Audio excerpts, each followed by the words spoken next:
mamanya. Iya. Alias menjenguk. Supir mana? Absen. Sakit Bu, alergi. Sakit apa dia? Alergi. Iya, alergi. Iya, alergi. Yang ada di tengah. Si mana bangau? Usahakan jaga kesehatan kalian ya. Ya. Sekarang kita akan memulaikan proses pembelajaran kita. Materi kita hari ini adalah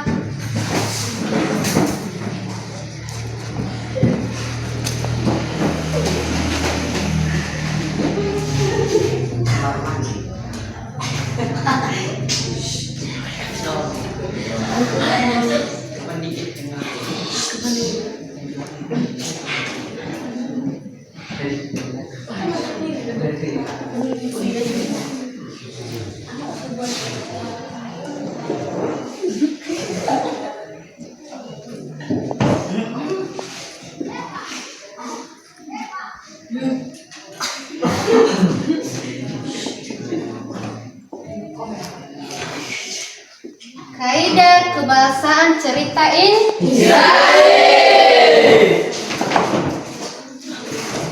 Minggu lalu kita telah belajar tentang cerita inspiratif. Siapa di sini yang masih mengingat apa arti dari inspiratif? Untuk satu. Narasi. Suatu bentuk narasi. Kalau inspiratif bagaimana?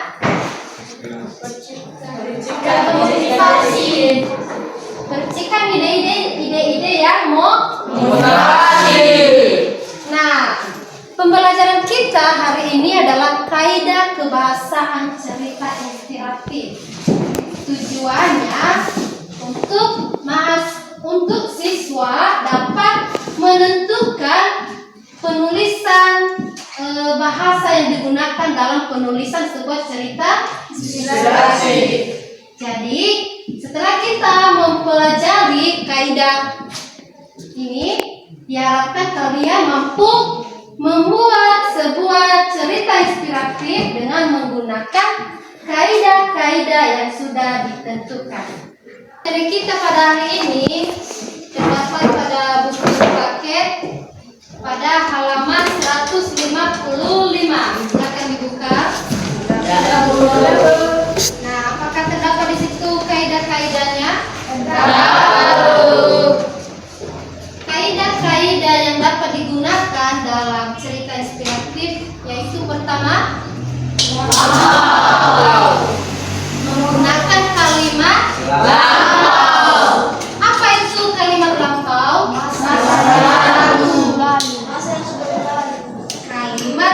Kalimat-kalimat yang berkaitan dengan pernyataan masa lalu.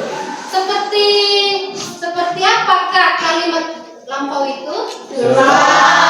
Sudah. Dia menggunakan kata setelah atau telah. Kalau dikatakan telah terjadi berarti sudah terjadi. Sudah lampau, sudah dilalui masa-masa terjadi ya, namanya suatu cerita tersebut. Kemudian kaidah kebahasaan yang kedua, kronologis.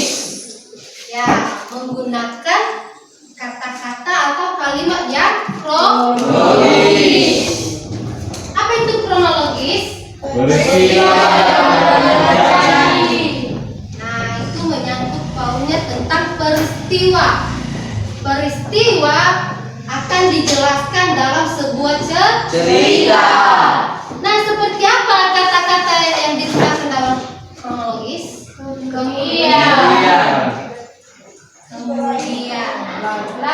lalu. Selanjutnya. Jika misalnya di dalam cerita tidak ada yang namanya kata kronologis atau contohnya tadi kemudian, apakah itu bisa membuat kita penasaran? Tidak kan? Kalau cerita di dalam cerita inspiratif inspiratif itu tidak menggunakan kaidah-kaidah yang membuat kita penasaran, pasti cerita tersebut tidak mengandung makna kepada kita. Tidak bisa kita urutkan dari waktu apa ke cerita ini kan, ya kan? Iya. Makanya di dalam membuat cerita inspiratif itu harus menggunakan kaidah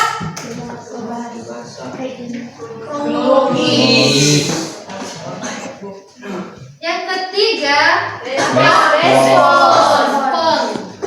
Menggunakan kalimat atau kata respon atau tindakan.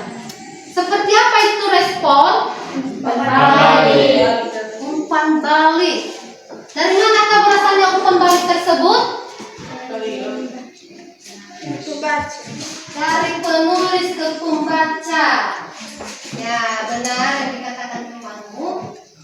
Jika kita membaca sebuah cerita inspiratif, apakah itu dapat kita ikuti? Maka bisa kita ikuti? Bisa.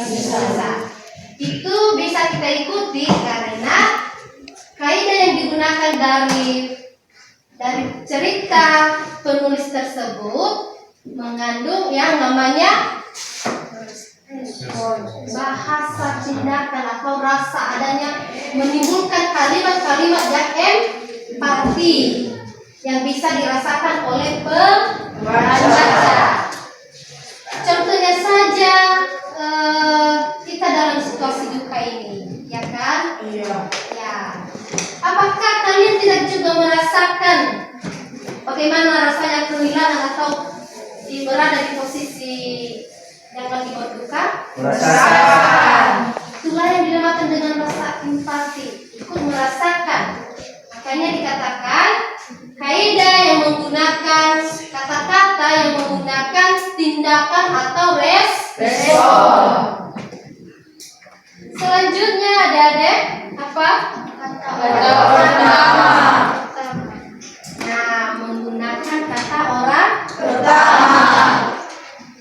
Seperti apa contoh kata orang pertama? Saya. Aku. Seolah-olah kalau kita dalam cerita dalam menulis sebuah cerita inspiratif, kita menggunakan kata orang pertama itu dapat disebut bahwa kita yang lebih berperan di dalam sebuah cerita. Saya berarti penulis menceritakan dirinya dalam ceritanya, dalam cerita inspiratif tersebut. Kemudian tadi apa? Ketiga. Menggunakan kata orang ketiga. Seperti apa itu juga? Mereka.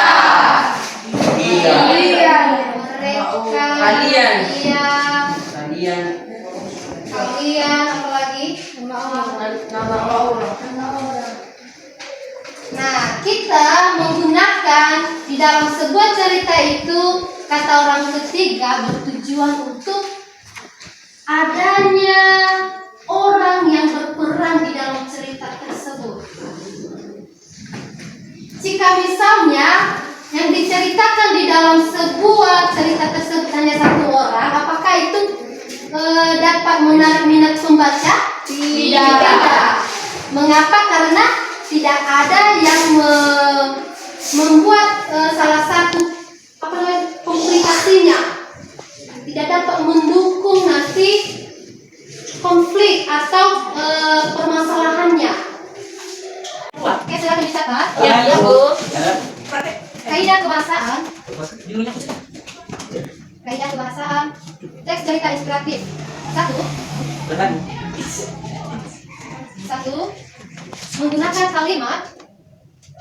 kalimat yang bermakna lampau.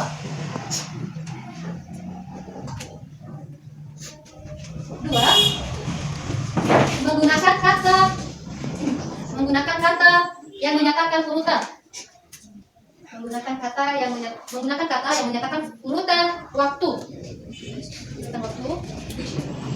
Dengan konjungsi kronologis. ketiga, menggunakan kata yang menggambarkan suatu tindakan atau respon.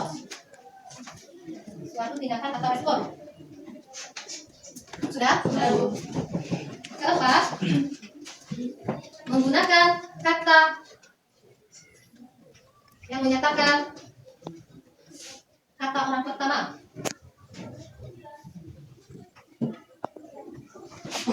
Iya.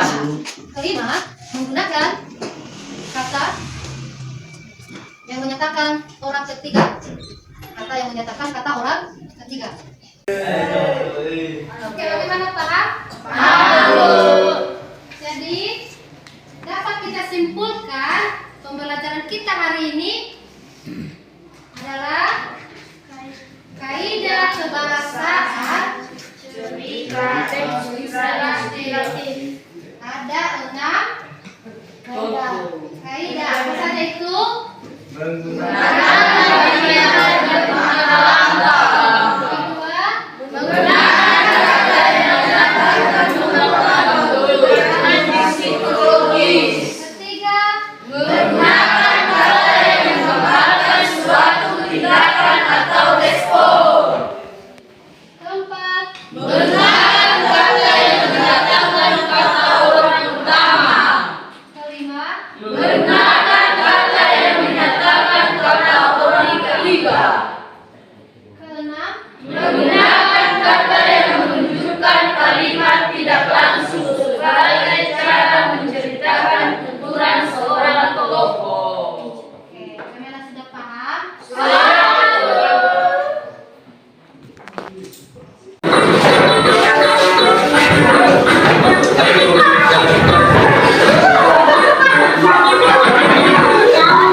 Siapa yang memimpin kita ke dalam? Ya, silakan.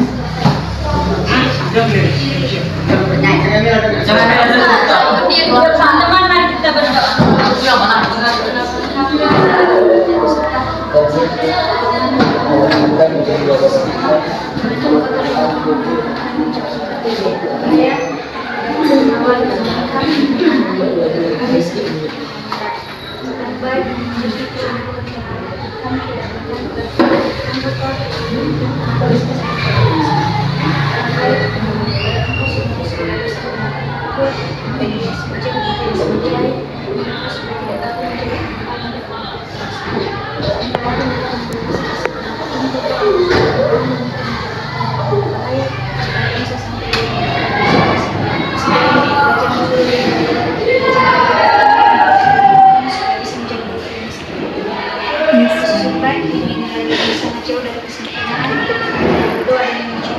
Amin. Amin.